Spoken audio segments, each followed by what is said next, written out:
You know, I think for most Americans, if you're like me, a lot of Americans never really thought as much about the Middle East until 9/11 in 2001.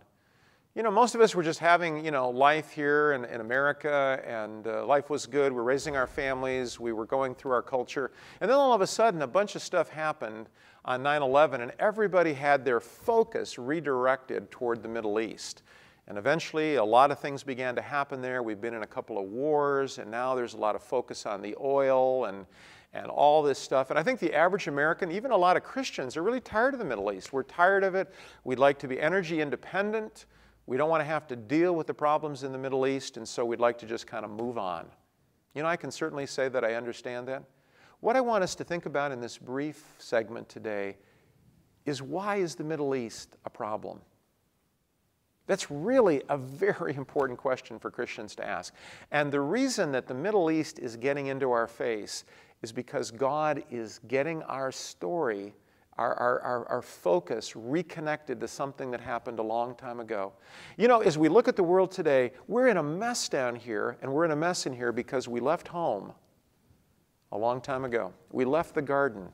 We left the Middle East. We left the area where God had planted us to have this glorious life in paradise. And ever since we've left home, we've had trouble. And we look at the wars and the conflict and the sins and the problems, and we realize that we really are in a world that truly is fallen and sinful.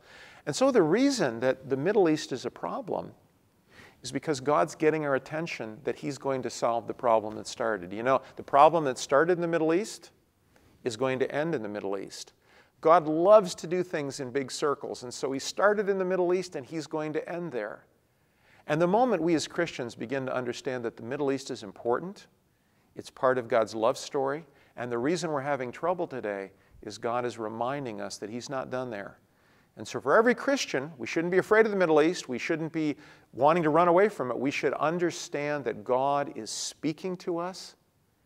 He's loving us even through the conflicts of the Middle East. He's telling us that Jesus one day will return, and the garden will be restored. And the wonderful message of the Bible, which is just fantastic, is we get to go home.